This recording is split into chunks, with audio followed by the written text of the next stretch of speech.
안녕하세요. 오늘 저희와 함께 아주 흥미로운 기업 하나를 깊이 파헤쳐보는 시간 갖겠습니다. 저희가 받은 자료들을 보니까 특히 AI 관련 투자에 관심 많으신 분들이라면 이거 꼭 알아야겠다 싶은 내용들이 많더라고요. 네, 맞습니다. 오늘 제대로 한번 들여다보시죠.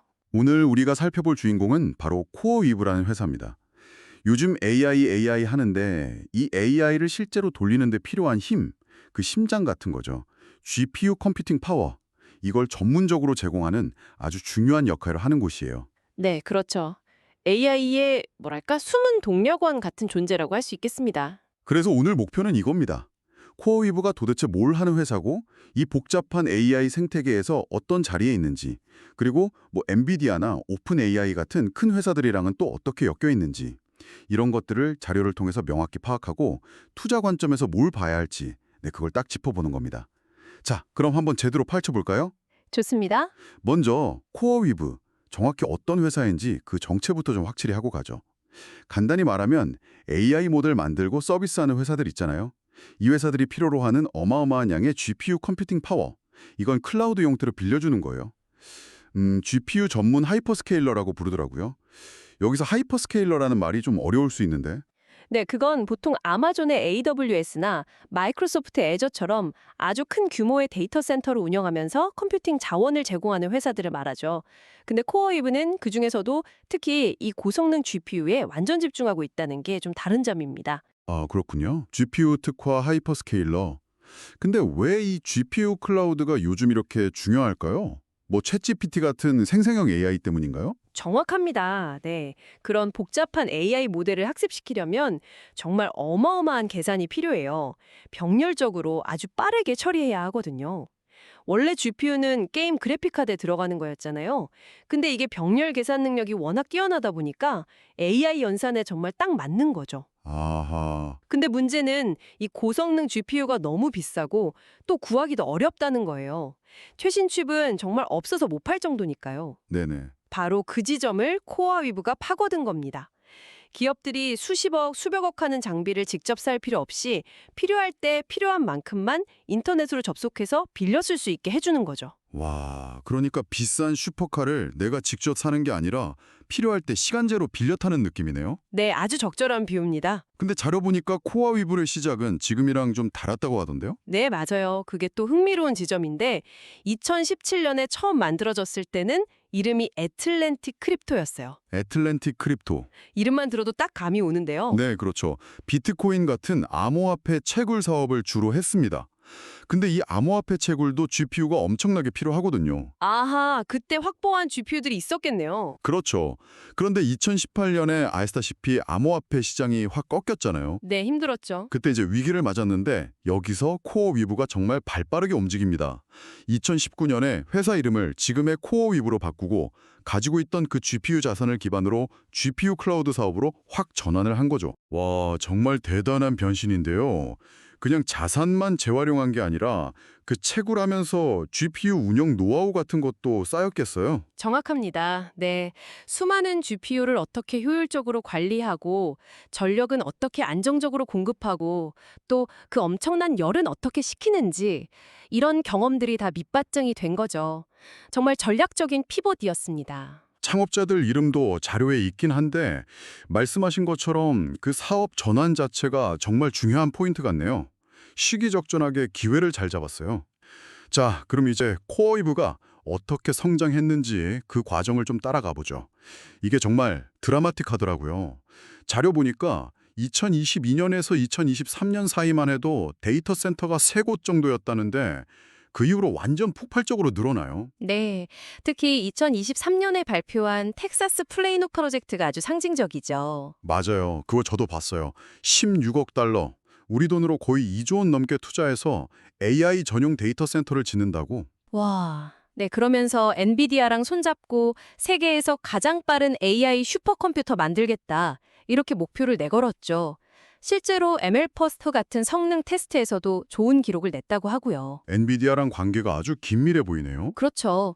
초기부터 중요한 파트너였던 것 같습니다. 그리고 2024년에는 와, 자금 조달 규모가 정말 어마어마하던데요? 네, 일단 시리즈 C 투자로 11억 달러를 유치했고요. 기업 가치도 19억 달러로 평가받았죠. 근데 그게 다가 아니었죠? 네, 그 후에 블랙스톤 같은 대형 투자사들한테서 무려 75억 달러, 우리 돈 10조 원 넘는 돈을 빌렸어요. 부채 파이낸싱이죠. 75억 달러요? 와, 그 돈으로 뭘 하려는 거죠? 당연히 데이터 센터 더 짓고 최신 GPU 더 많이 사들이는 데 쓰겠죠. 공격적인 확장입니다. 미국뿐만 아니라 영국, 런던에도 유럽 본사를 만들면서 글로벌로 나가려는 모습도 보였고요. 진짜 무섭게 크네요. 그리고 마침내 2025년 3월에 나스닥 상장, 티커는 CRAWB. 네, IPO를 했죠. 공모 규모는 생각보다 조금 줄었다고는 하는데 그래도 15억 달러나 조달했으니까 상당한 규모입니다. AI 인프라 쪽에서는 보기 드문 대형 상장이었죠. 첫날 주가는 뭐 그냥 그랬다고 하지만 그래도 시장의 관심은 엄청 났겠어요. 그렇죠. AI가 워낙 뜨거우니까요. 그리고 상장하고 나서 얼마 안 있다가 5월에는 웨이치 앤 바이오시스, 줄여서 WMP라는 회사를 인수했다는 소식도 있더라고요. 이건 어떤 의미가 있는 건가요? 아, 네. WMB 인수. 이거 상당히 중요합니다. 코어위브가 그냥 하드웨어 빌려주는 회사가 아니라 AI 개발 전체를 아우르는 플랫폼으로 가겠다는 의지를 보여주는 거예요. 플랫폼이요? 네. WMB가 뭐 하는 회사냐면 AI 모델 개발 과정을 관리하고 최적화하는 도구, 그러니까 MLOps 솔루션을 만드는 아주 유명한 회사예요. MLOps.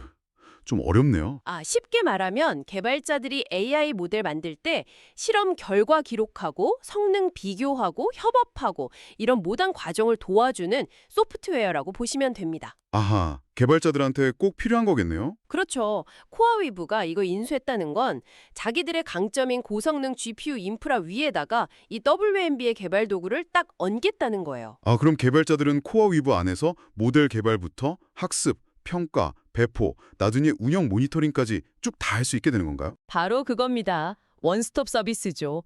이렇게 되면 AWS나 애저, 구글 클라우드가 제공하는 서비스랑 경쟁하면서 우리만의 강점이 있다. 이렇게 말할 수 있게 되는 거고요. 아주 전략적인 움직임이죠. 이야, 그림이 그려지네요. 단순히 컴퓨팅 파워만 빌려주는 게 아니라 AI 개발 전 과정을 책임지는 솔루션 기업으로 가겠다. 그럼 코어위브의 핵심 비즈니스 모델을 다시 한번 정리해 볼게요.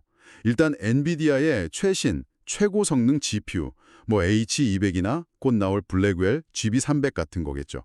이런 것들을 엄청나게 많이 사서 자기들 데이터 센터에 쫙 깔아놓는다. 네, 그렇죠.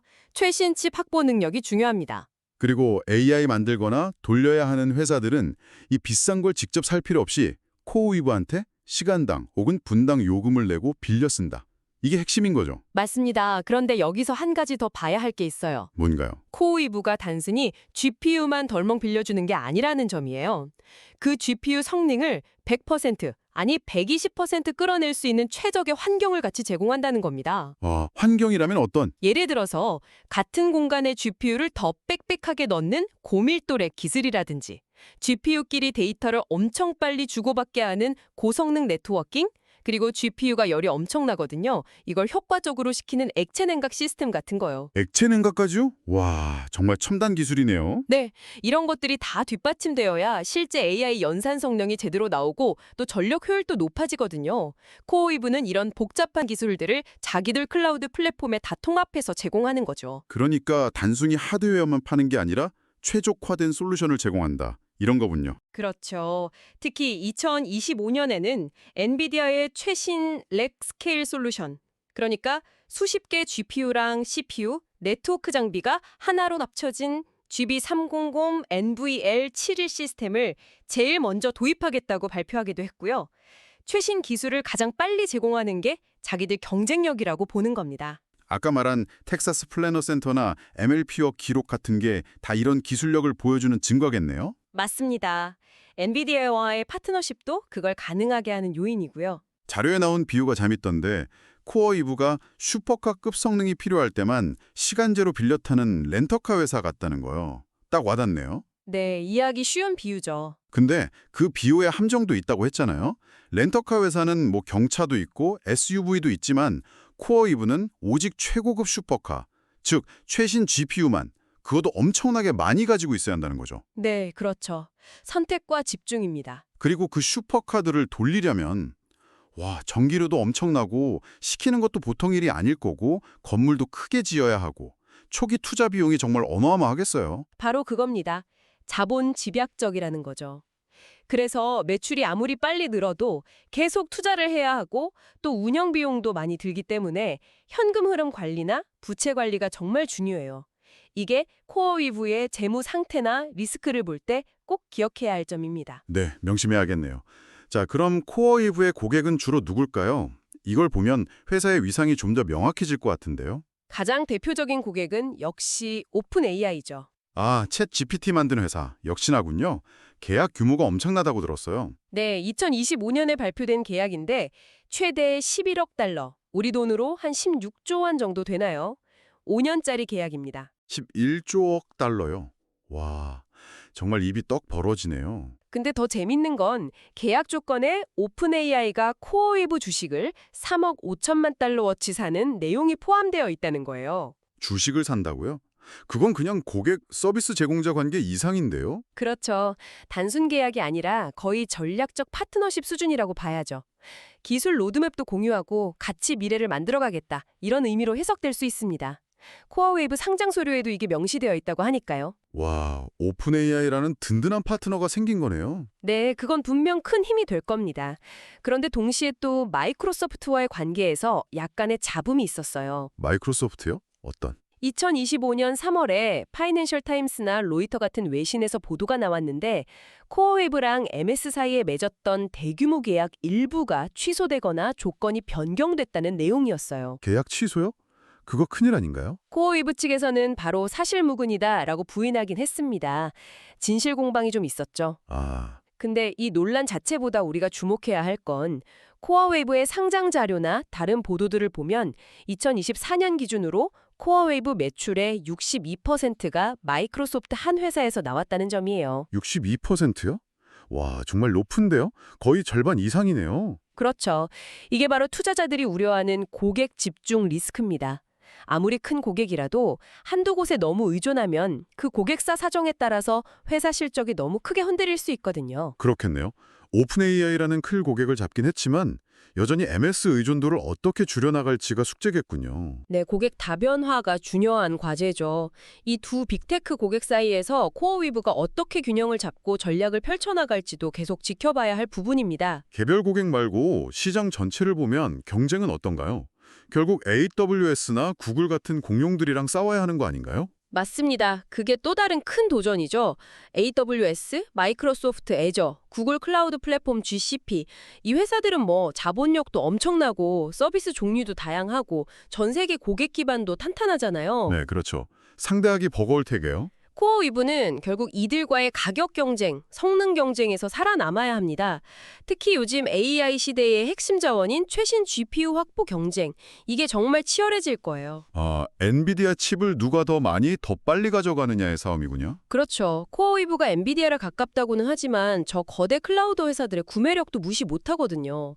그래서 이 GPU 확보 경쟁이 코어위브에게는 계속 부담이 될 수 있습니다. 확실히 쉽지 않은 싸움이네요. 전문성 하나로 거인들과 맞서야 하는 거군요. 자, 그럼 이제 투자하시는 분들이 가장 궁금해하실 재무 상태 그리고 핵심 포인트를 좀 정리해보죠. 로이터 보도를 보니까 2024년 매출이 약 19억 2천만 달러, 우리 돈으로 2조 6천억 원 정도 되네요.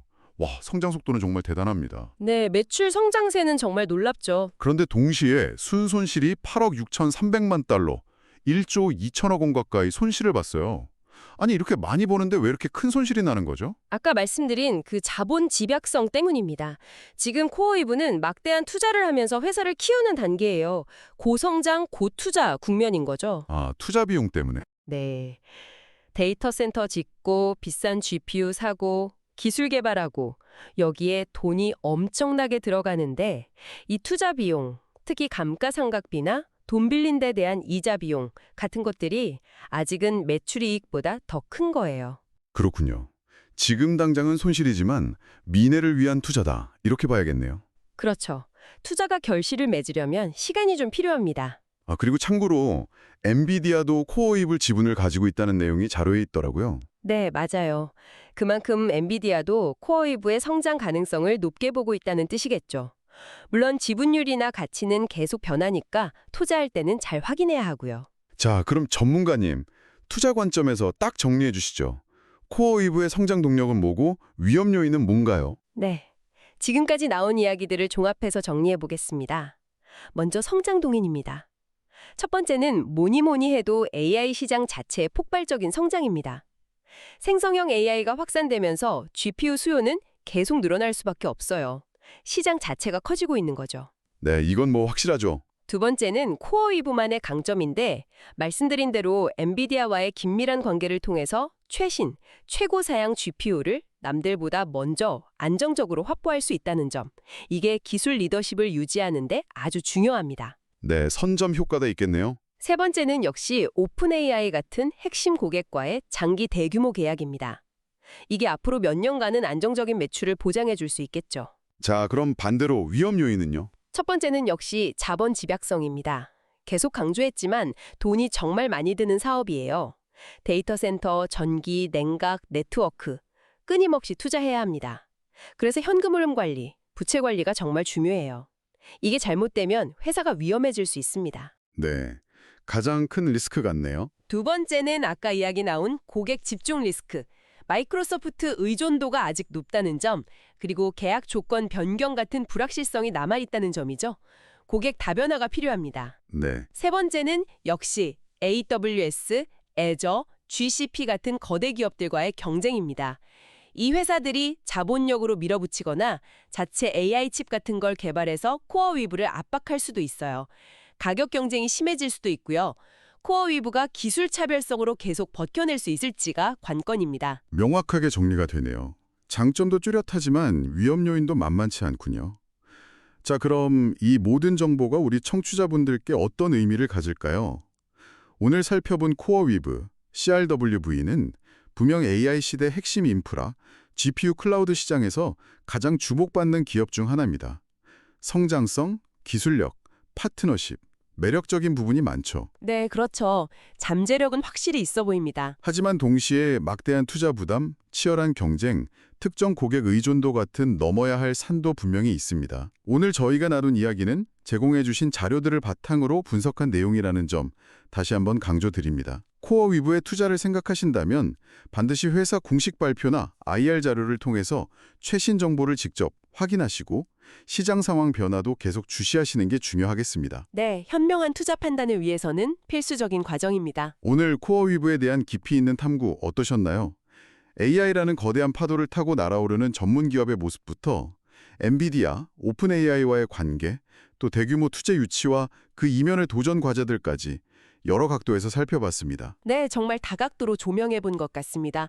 여기서 한 가지 더 생각해 볼 만한 질문을 던져보고 싶어요. 오, 어떤 질문인가요? AI 인프라임은 정말 천문학적인 조견 들어가고 최신 GPU 확보 경쟁은 거의 전쟁 수준이잖아요.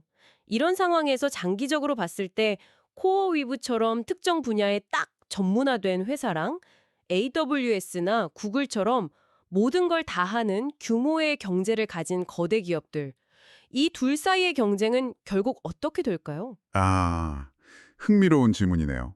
전문화냐, 규모냐? 과연 이 전문화가 주는 날카로움이 계속 경쟁 우위가 될 수 있을까? 아니면 결국 자본력과 생태계를 앞세운 거대 기업들이 시장을 다 가져가게 될까? 이 질문에 대한 답을 스스로 찾아보는 과정이 오늘 우리가 나눈 이야기를 바탕으로 앞으로 AI 인프라 시장의 미래를 예측하고 투자 기회를 찾는 데 아주 재미있는 탐구가 될 거라고 생각합니다. 와, 정말 좋은 질문을 던져주셨네요. 청취자분들도 한번 고민해 보시면 좋겠습니다. 오늘 저희와 함께 이 흥미로운 탐구 여정에 함께 해주셔서 진심으로 감사합니다.